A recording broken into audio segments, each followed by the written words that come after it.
How's it going, tri-state area? It's your boy, Jordan Cino here. I have a crack addiction, and welcome back to another cringy-ass video on the dark web. And today's video is about Sony fanboys. Woohoo! Now today's video was suggested to me by a fan of the channel by the name of Rogue Spartan, so shout out to them. I'll put their comment on screen. Thanks for the video, because if I didn't receive that suggestion today, I probably wouldn't have made another video this month. Or this American month, because by the time I release this, it's gonna be July 1st in Australia. But anyway, today's video comes from a channel by the name of Foxy Games, which initially hearing the name I thought this person is definitely a furry. However, from all I have observed in my infinite wisdom, they don't appear to be a furry. So that's good. And the video we're going to be looking at today is titled, I am going to very carefully explain to you why PlayStation is THE home of Final Fantasy... Honestly, judging from the title, I'm sure this will be a great video filled with some absolutely great points. So without further ado, let's just begin. I think we all know what this calls for.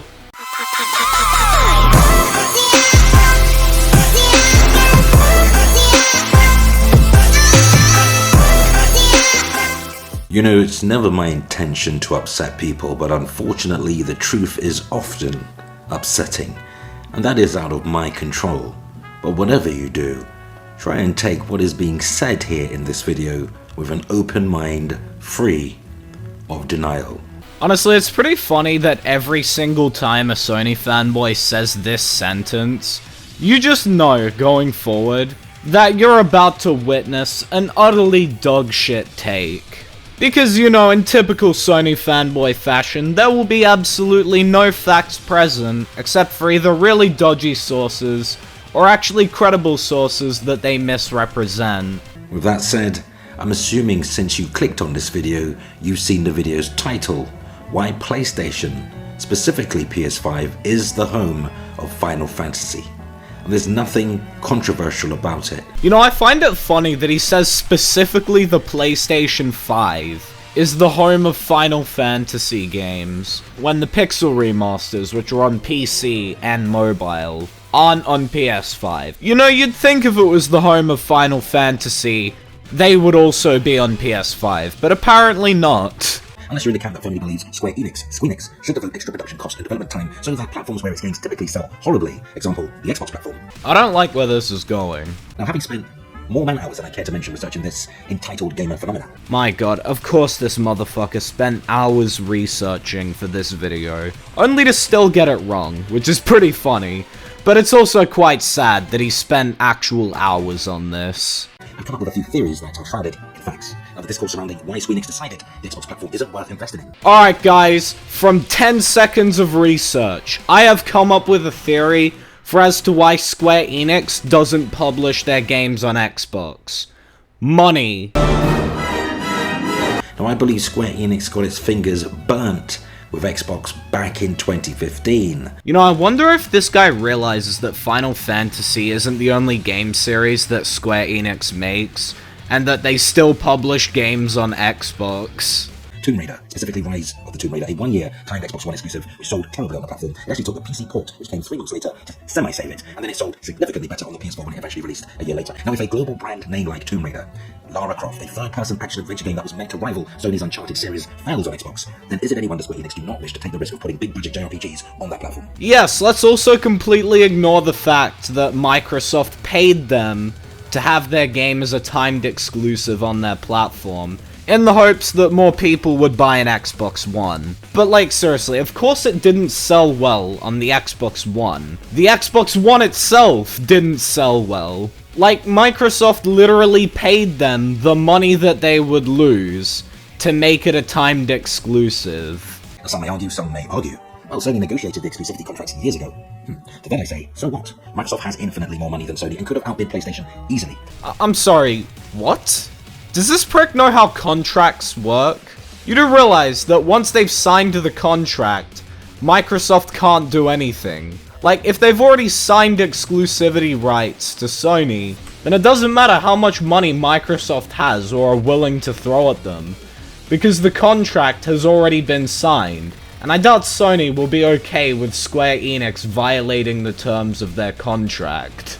Now, the simple matter of fact is, are you ready? Are you really ready for some sobering truths? In all honesty, I'd have to say that the worst part about this is that I actually am sober for this. Like, I'm watching this video, and I've only had 4 beers. Not enough Xbox gamers supported those games. And you know what? They still don't. Individuals who say publishers must release a game on a platform they own because they would support it, well, they have zero business acumen. There needs to be several million of you individuals fully committed to buying the game. Yeah, and there probably are several million Xbox users that would buy Square Enix games. No, fuck that. There definitely are. If there weren't, then Sony wouldn't have needed to make an exclusivity contract for Final Fantasy. And also Square Enix wouldn't continue to release most of their games on Xbox as well. So clearly their games are profitable on Xbox. I mean, it really is just as simple as game more widely available, game can make more money.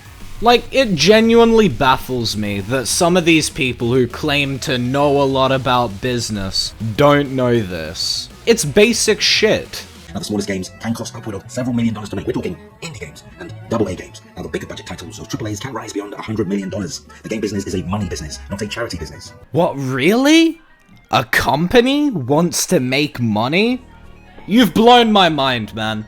You know, I really had no idea that Square Enix were a business and not a charity. Like, you've blown my mind. Now I know why I couldn't write off my purchase of the Final Fantasy VII remake on my taxes. It all makes sense now. Some individual named, I don't know, Lord Addict. I don't know this person, by the way, so I'm going to be polite. And they asked a very interestingly obvious to answer question. And I quote, the Final Fantasy VII not being on Xbox because of sales on Xbox is crazy to me. So someone explain to me, if the sales are so bad on Xbox for those types of games, then someone for the love of God explain to me one thing. Why is Final Fantasy Crisis Core coming? End of quote. You know, it is actually a good question. Why only 2 of the Final Fantasy games aren't on Xbox? When every other Final Fantasy game is on Xbox, and also Crisis Core is coming to Xbox. You know, it's weird that they would do that, considering they're a business and not a charity, and that no one on Xbox is buying any of these games. I mean, it's almost like these games are profitable on that platform or something. Well, let's see now. Maybe because Crisis Core Final Fantasy VII Reunion has a minuscule budget compared to Final Fantasy VII Remake/Rebirth/Final Fantasy XVI/Forspoken, it's less of a gamble for Square Enix to bring this obviously low to mid budget game to the box. And yet, according to you, this game would still cost several millions of dollars to make, which they apparently wouldn't be making on Xbox. You know, considering just before you said that the smallest games can cost several millions of dollars to make. I mean, seriously, contradiction of the fucking century over here. And you know what? It'll probably still lose money on Xbox. That I can tell you. Cope. Which is sad, really. So my advice to Xbox gamers who want the big action/JRPGs, start with Crisis Core, buy the game in sufficient numbers, and perhaps companies like Square Enix will be more willing to take further risks on the Xbox community. You hear that, Xbox players? Buy the game, day one, full price, or else. Buy this game, otherwise Square Enix, they won't release their games on Xbox. It's all your fault, Xbots. It's definitely not the fault of Square Enix, who are making the game, or, you know, Sony, who pay them so that the game doesn't go on your platform. It's all your fault. Because, you know, how dare you as a consumer want to play a video game? So entitled and selfish. But most of you won't, will you? I don't know, bro. Can you predict the future? Oh no, you can't.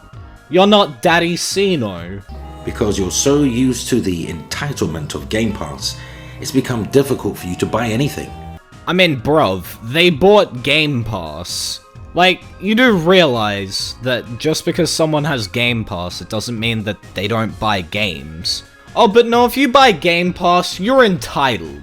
I mean, how dare you not want to pay $70 for a remake of a game? Because maybe you can't afford it, you peasant. How dare you? Okay, so some of you are buying games while signed to Game Pass, and I'm not referring to you. I'm referring to the rent-a-game transitioning to I'm a casual mob while pretending to be a hardcore gamer. Besides, even if a bunch of the Xbox community would buy games, at $70 they're too expensive for you. Yeah, because $70 for one game, especially if it's a smaller project, like Crisis Core, is a fucking ripoff. Like, I really don't understand how half these motherfuckers defend $70 games and trash Game Pass. Like, fuck man, do you want more value for your money or not? You want them for $40, $50, or at max, $60. I mean, yeah, I don't see the problem here. Or you want them for free via your Game Pass subscription. I mean, it's not really free considering you pay for Game Pass. But also, is there really anything wrong with wanting something cheaper? Like, I really don't see the issue here.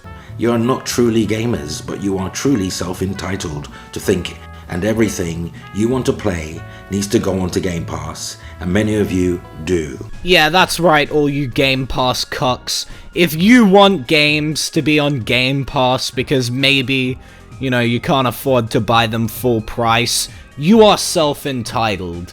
You are what's wrong with the gaming industry. Oh god, and there's still 8 minutes of this fucking video left. So you're also hypocrites, and you now expect games you used to trash to come to your platform of choice. Yeah, I'm sure those same people that trashed the game don't actually want to play it. I think it's people that have always wanted to play it that want to play it. Now you'll get ports eventually, but even the newly released Steam Deck Portable gets more consideration from Square Enix than Xbox. Final Fantasy VII Remake Integrate is receiving a Steam Deck specific optimized port before Xbox. Wow, it's almost like the Steam Deck is new technology or something, and it's a really good business opportunity to make their game on the Steam Deck. But also, the Steam Deck isn't a console. It's basically just a small computer that runs Linux. Anyway, I kinda don't give a fuck about the rest of this video. It's almost 10 PM right now. I'm fucking tired. I'd like to go to bed and just get this video out. So that's the end of today's video. If you did enjoy, leave a like. If you're new to the channel, why not subscribe? Turn on those post notifications so you never miss an upload. Follow me on Twitter at JordanCSNo. Subscribe to the second channel, JordanCS2. Links to both of those will be in the description. Please don't send any hate over to Foxy Games, it's really unneeded. But, that's all for today's video, so until the next one, piss off.